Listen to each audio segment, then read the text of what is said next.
जो इस भ्रम को तोड़ सकता है। सत्य कीर्ति अस्त्र।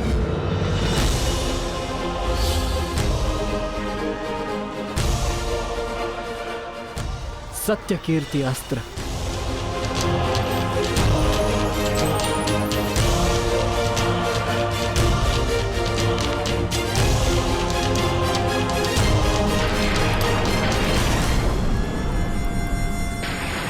मुझे अपने कर्तव्य का पालन करना ही है। तुम भी अपने कर्तव्य का पालन करो मित्र। हम दोनों को कोई नहीं रोक सकता।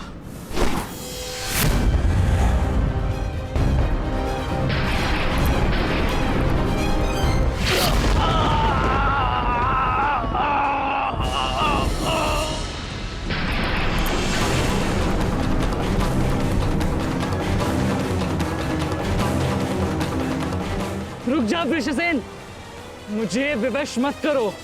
मैं केवल वो कर रहा हूं जो मेरे वश में है।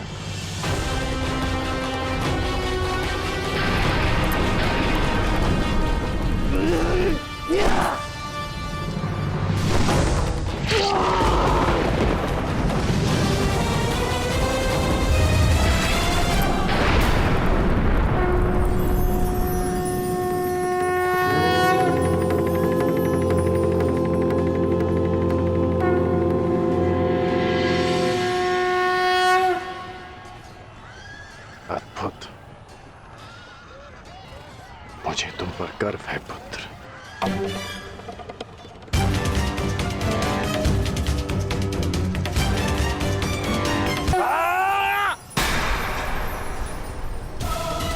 ये हमें क्या हुआ था कुमार? हम एक दूसरे पे क्यों प्रहार कर रहे थे? अवश्य कोई माया थी जिसका अंत हुआ। आओ आओ, शत्रु हमारे प्रहार की प्रतीक्षा कर रहा है। चलिए कुमार।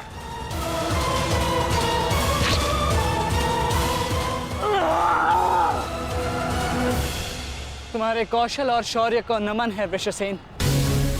अनुमान नहीं था कि कौरव सेना में ऐसे कुशल योद्धा से सामना होगा। सूर्यास्त में समय अभी शेष है अभिमन्यु, और हमारे तुनीरों में बाण नहीं। तो समय व्यर्थ ना करते हुए द्वंद्व आरंभ करें। तो मैं प्रस्तुत हूँ योद्धा।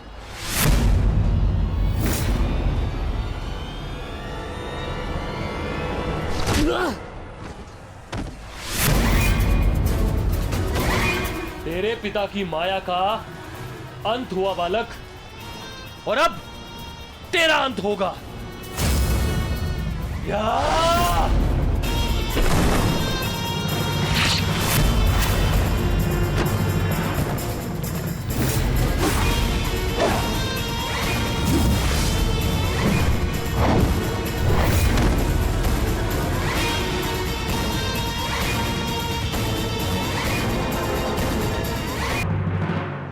क्या सूचना है बताओ। अंगराज, मैं वो बताओ मुझे। कुमार वृषेण। क्या हुआ वृषसेन को? बोलो। युद्ध में बुरी तरह घायल हुए हैं।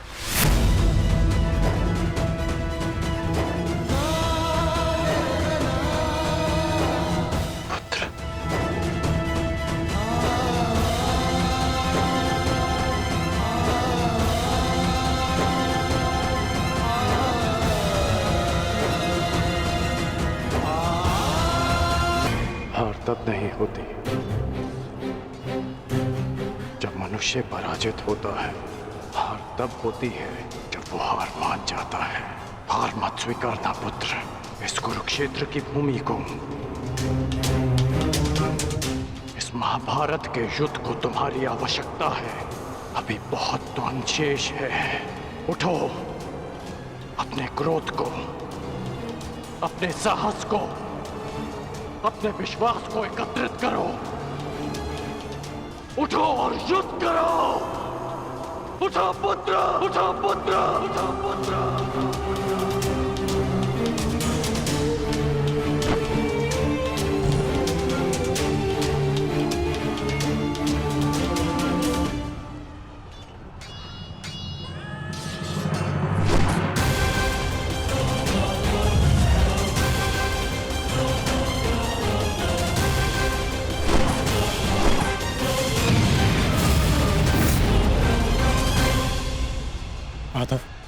पितामह के प्रहार प्रतिक्षण बलशाली होते जा रहे हैं। हम उन्हें बहुत समय तक रोक नहीं पाएंगे।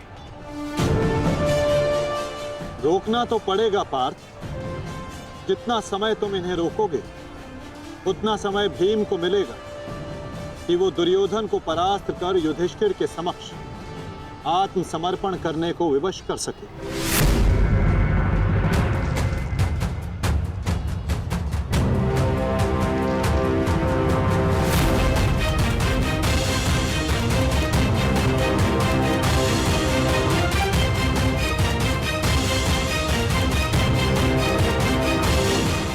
दुर्योधन, ये युद्ध भूमि है, कोई रंग भूमि नहीं कि औरों के द्वंद्व का तुम आनंद उठा सको। क्यों दुर्योधन, कायरों की भांति क्यों खड़े हो? आओ और आकर मुझसे युद्ध करो।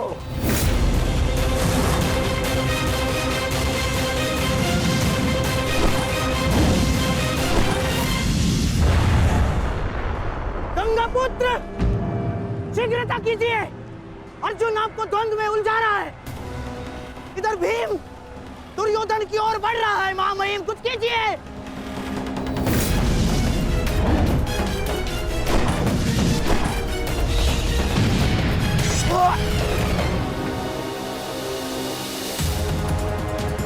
साथी,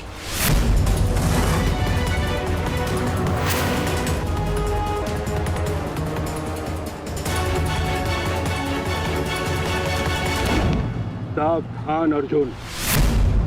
या तो तुम युद्ध करना भूल गए हो या फिर तुम्हें युद्ध करने का साहस नहीं है। दुर्योधन, नहीं नहीं दुर्योधन, भीम तुम्हें उकसा रहा है। द्वंद्व में मत फंसना। उचित कहा मामाश्री। मेमनों के आखेट के लिए से आगे नहीं बढ़ते। बस होके भीम के लिए तो मेरी कलिंग की सेना ही पर्याप्त है। कलंक के वीरों, आक्रमण करो और इसको बंदी बना लो। जाओ।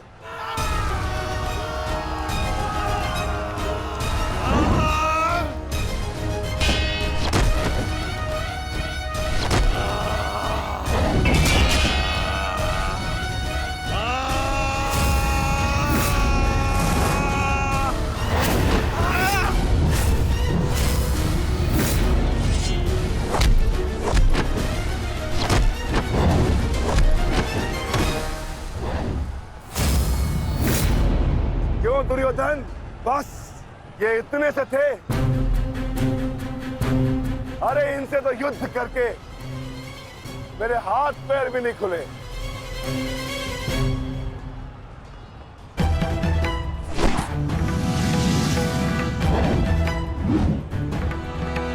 आप नियम भंग कर रहे हैं आचार्य। आप एक साथ दो पर आक्रमण नहीं कर सकते। स्मरण रहे कि युद्ध के नियम के अनुसार दो योद्धा एक योद्धा पर आक्रमण नहीं कर सकते। पर तो एक योद्धा दो योद्धाओं पर आक्रमण कर सकता है। सहदेव,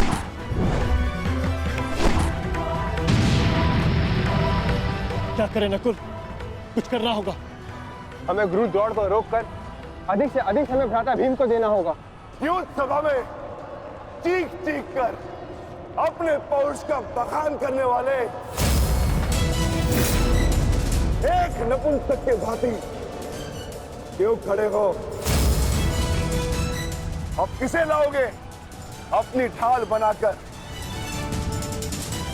ये विकोदर भीम तुम्हारी हर ढाल को तोड़कर तुम्हारा अंत करेगा। मैं तुम्हारे प्राण लेकर रहूंगा कायर दुर्योधन।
स्वीकार करने का सामर्थ्य शेष है काकाश्री,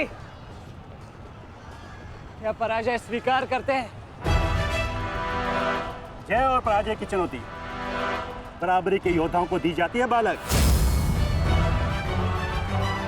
प्रतीत होता है कि अभी तक तुम्हें कोई समर्थ योद्धा नहीं मिला।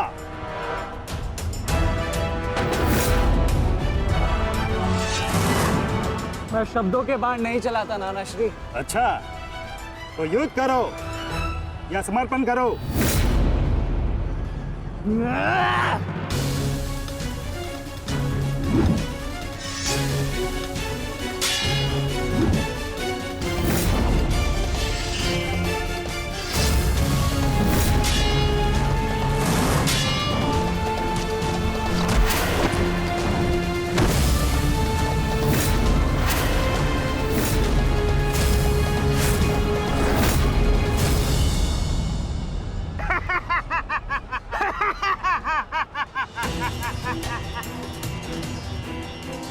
क्या हुआ, थक गए?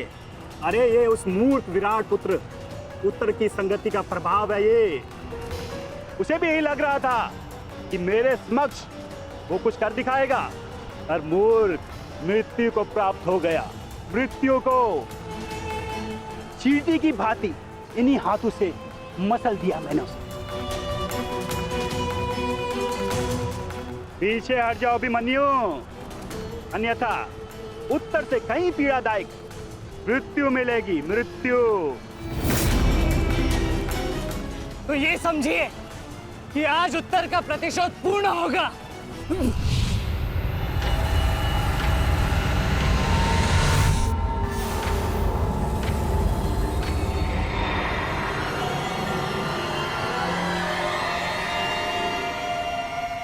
ऐसे मूर्खता कर रहे हो अभिमन्यु? मेरी शक्तियों के बारे में ज्ञात नहीं है। शत्रु का क्रोध मुझे और बलशाली बनाता है, बलशाली।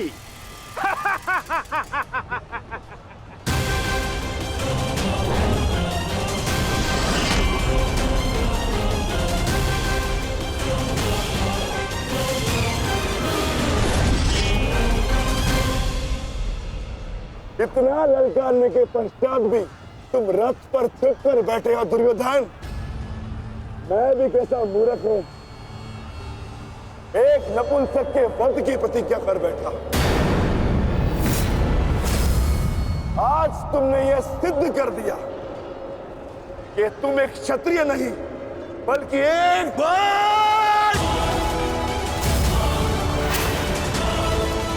बहुत हो गया। सावधान! क्रोध से भरे कुमार भीम अब युवराज दुर्योधन की ओर बढ़ रहे हैं महाराज। मेरा दुर्योधन किसी संकट में तो नहीं ना? कहीं ऐसा तो नहीं कि भीम युद्ध के दूसरे दिन ही पांडव पक्ष को जय श्री दिलवा दे?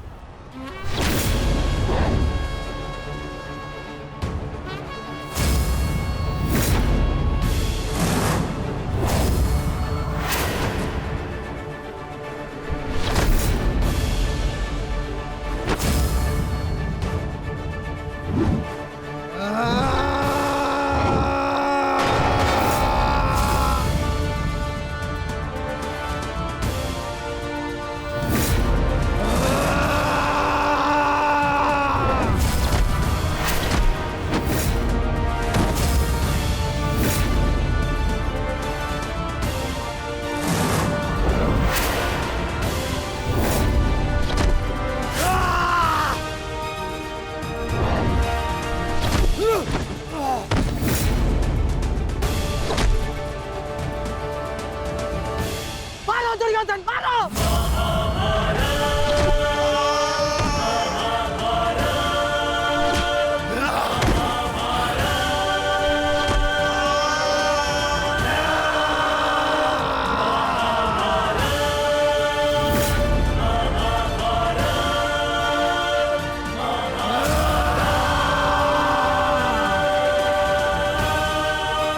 क्या हुआ गदाधारी भीम? अब दिखाओ तुम्हारा पौरुषत्व। या कहो तो हस्तिनापुर की स्त्रियों से आभूषण लाके तुम्हें पहना दूं? क्या हुआ? युद्ध बातों से नहीं, बल से जीता जाता है। यदि इस मैल जैसे शरीर में थोड़ा सा भी साहस बचा है तो और प्रहार कर मुझ पर। अरे ये क्या पहचानेगा अपनी शक्ति को?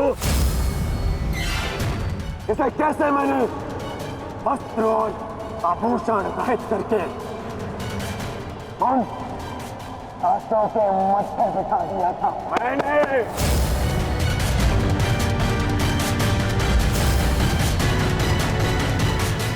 कदाचित ये भी भूल गया है कि कैसे मैंने बड़ी सभा में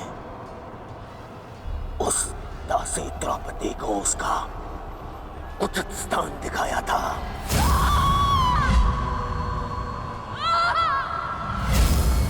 आओ दासी द्रौपदी, आकर मेरी गंगा में बैठो।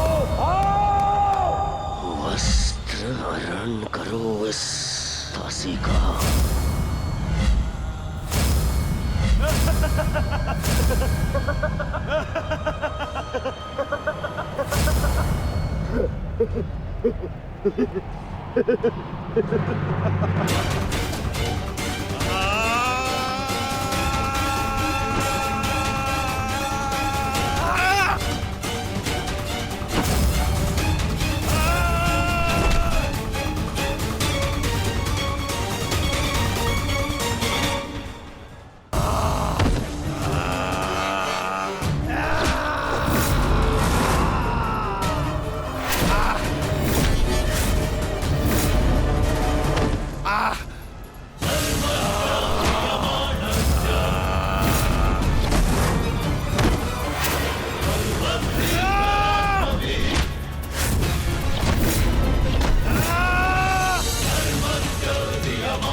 गंगापुत्र, दुर्योधन की रक्षा कीजिए गंगापुत्र। महामहिम, ये क्या कर रहे हैं आप? अपने वचन को पूर्ण कीजिए। आज यदि आपने भीम का वध नहीं किया तो हस्तिनापुर का युवराज घर नहीं लौटेगा। महामहिम, भीम, रुक जाओ, दूर हो जाओ दुर्योधन से, अन्यथा मुझे तुम्हारा वध करना होगा।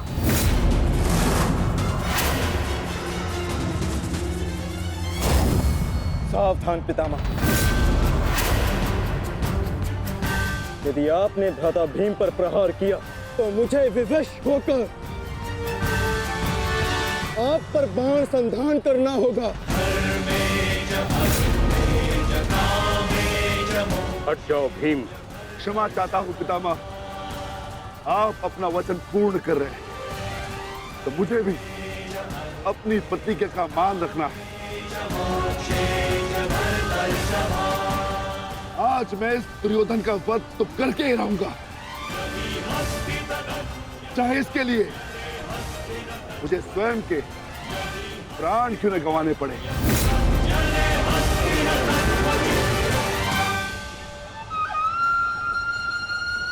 स्वयं के प्राण गंवा सकते हो भीम, परंतु क्या अपने दोनों भ्राताओं को इस आहुति में झोंक दोगे तुम?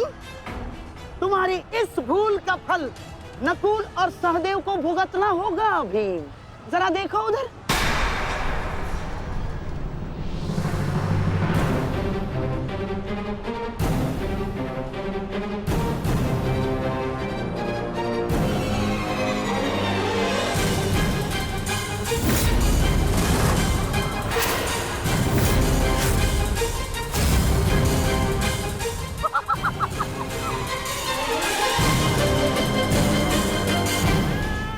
पिताश्री,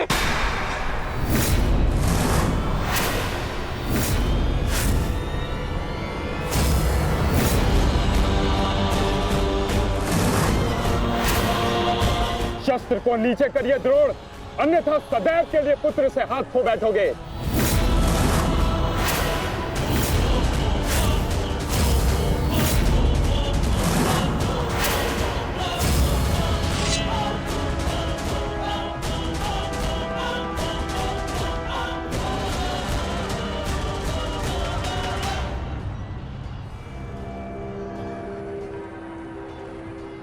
दुर्योधन, तेरा अंत आ गया है। तुम्हारे पास दो विकल्प शेष है दुर्योधन। या तो देश युधिष्ठिर के समक्ष आत्मसमर्पण करो, अपनी सेना को पीछे हटने का आदेश दो, या फिर अपने प्राण यमराज को समर्पित करो।